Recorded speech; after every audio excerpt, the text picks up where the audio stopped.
What's up everybody, Raul back with another video. This one's going to be very useful for you. Really? First the construction, now you're revving me up?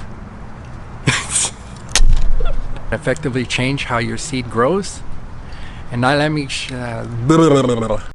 What's up everybody, Raul back with another video. I have something special for you. Are you planning on seeding a warm season turf?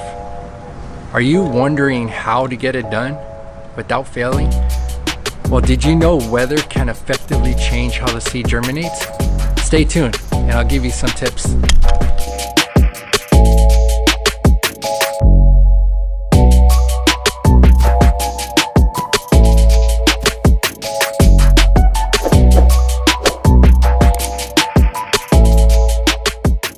What's up everybody, Raul back with another video. I want to talk to you guys about something special today. First, I want to say thank you to all my subscribers and everybody following me along this journey. I have many videos to come, many projects to share with you. Now just click that subscribe button and follow me along. If you don't, then hey, I'll see you on the next one. Feel free to leave a comment. I would love to hear from you guys. Whether it's good, whether it's bad, whether it's a thumbs up or a thumbs down. Doesn't matter. We're all out there to learn. So stay tuned. Let's continue with this video. And again, thank you for watching me and following me along. Alright everybody, so if you've been following me along, you'll see that I've been doing my front yard renovation and I'm converting from a cool season lawn to a warm season lawn. So in this video, I'm going to explain to you how timing is everything when planting a new lawn. I've done lawns from seed many times and been very successful, and I've had germination rates anywhere from 3 days to 4 days to 15 days to even 30 days, depending on if it's cool season or warm season. If you all know, some cool season grasses take longer to germinate depending on the time, and some warm season grasses can germinate within a few days. So I'm going to share with you today how the weather can effectively change how your seed germinates for warm season turf. You're gonna need a temperature range from 70 degrees to 95 degrees to have a successful germination and growth. The lower it is, the slower the height, and the higher it is, the faster the growth. So what I mean by that is, if it is cooler outside, the growth will be slower. If it's hotter outside, the growth will be faster. So if the nighttime temperatures are freezing, you're going to potentially put your seed at risk. So you don't want to be planting seed when it's going to be freezing outside, because you got to remember, you're going to be watering frequently throughout the day. So if you're doing that and it's going to be a cooler day in the night, you want to keep from watering later in the day, so there's time for it to dry out. Also, keep in mind that the lower the temperature, the less water you will need. So don't water, like I said, when you know it's going to be cold outside, because it can freeze at the night, and you don't want that, because that's just water sitting there. So when the water's just sitting there, it's not going to be good for the grass, because it's going to start freezing. And if you have the seed that's germinated already, then you could potentially put, let's say, your Bermuda at risk of developing purple leaf blades.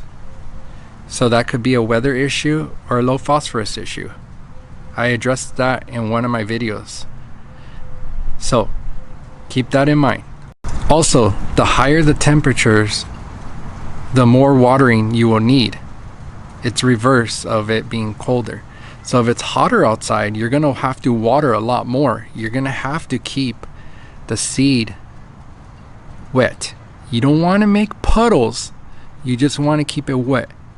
Now if you're creating puddles in your lawn because of low spots, then you're going to have potential where seed's going to wash out, it's going to move around, or eventually it's just not going to germinate correctly. It's just going to develop a dead seed. So remember, when it's hotter outside, you're going to water more frequently, but not to the point where you're puddling. Just water enough so the soils has a good moisture, and then monitor it. When it dries up, water again. Don't just do heavy watering and say I'm good for hours, because that's not a good cycle to have your seed on. From experience of daytime temperatures for Bermuda, I would say that 70 to 79 degrees have a slower growth and a fill-in time. So if it's 70, 72, 75, and that's constant throughout the week, your germination rate and your growth and your fill-in time will all be slow. It may take longer to germinate, or it may even take longer to grow. You may think, oh, something's going on, what's wrong? Usually, most of the time, it's going to be because of the weather. But when your temperatures are from 80 to 100, you got to have proper watering, feeding, to make for rapid seed germination and even rapid growth, including fill-in time. That's where I found the temperatures from 80 to 100 are key for Bermuda. Let's use an example. Now, the Bermuda project lawn that I worked on, it was planted a little over a week before mine with a germination rate of about 4 days. It could have been 3, but I'm only telling you that from the leaf blades. They were pretty high. So that's why I'm saying it could have been 3 days. But when I seen it, it was 4 days and they were pretty high already from the germination. Now the project lawn was completely filled in 28 days, and it was thick with a few spots off to the side where the water didn't reach, where it was a little thin, but still a small section where it would naturally fill in over time, because it is Bermuda.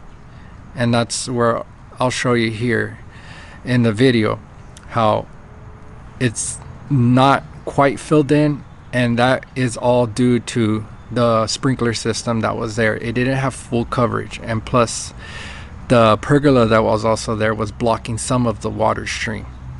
But you got to remember, the watering is also key as far as weather. If you're not watering correctly, sometimes the seed will not germinate correctly. And if it does germinate and you slack off on the watering, sometimes the fill-in rate and the growth can start to slow down. Now my lawn, if you see on the calendar here I'm posting, you will see that the temperatures and of the day and the night averages ranging are between the lowest in the daytime temperatures of 72 to the highest of the daytime temperatures of 80 degrees. That's over a 2-week period starting from June 17th, with lows of the average of 64 degrees. So if you see that there, that's why my lawn was a little over a week behind schedule, because the weather cooled down all of a sudden. So everything that was going on, that was growing, was also slowing down. So remember, if you have a heat wave and then all of a sudden you get hit with cooler temperatures, your lawn will slow down. Now if you go back a little over a week, and you will see that the temperatures were almost in the high 80s and 90s. That is when the Project Bermuda lawn was in its growth stages, and the reason why it filled in so fast. Now let's fast forward to July, and I'll post the calendar up now. You will see that after the cooler temperatures went away when I did my seeding, and the higher temperatures rolled in, we had rapid growth in the matter of days. And after I finished filming and even got to posting it, the lawn was completely different from what I filmed, because it had filled in so much. So if you look at even the lows, we were a few degrees higher at the nighttime temperatures, which helps too. So what I want you, or any of you looking to seed a warm season lawn, to keep in mind is that it has to be established before the first frost. But if you decide to start a tad early, or wait for a steady 2-week streak of warm days, the grass will grow. Don't worry, it will. As long as you're following the tips I'm giving you. Now, if you want to establish a lawn fast and log it in, then you will have to study a calendar. But if you want to enjoy the journey of growing a lawn from seed, just make sure the night temperatures are not freezing and the daytime temperatures are in a range of 70 degrees plus. Just keep that in mind, because anything under 70, it will struggle, especially with the warm season turf. If you follow that, then you will be fine. As long as you prepare the soil, seed, top dress lightly, feed often and water constantly without puddling, and always watch your grass, it will give you signs if it needs attention. So I hope you found this video useful, as I tried to make it simple as possible to understand.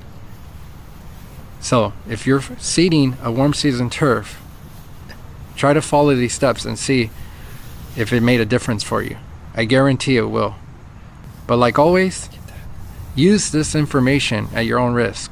I'm only giving you my personal advice.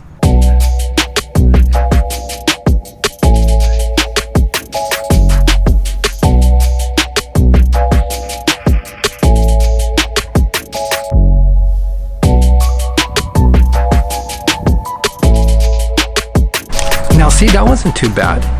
That was a lot of information, but I shared a lot of stuff that would help you establish a new lawn, whether it's a blank canvas, whether it's you doing a lawn renovation. If you found this video useful, give me a thumbs up. If you didn't find it useful, give me a thumbs down.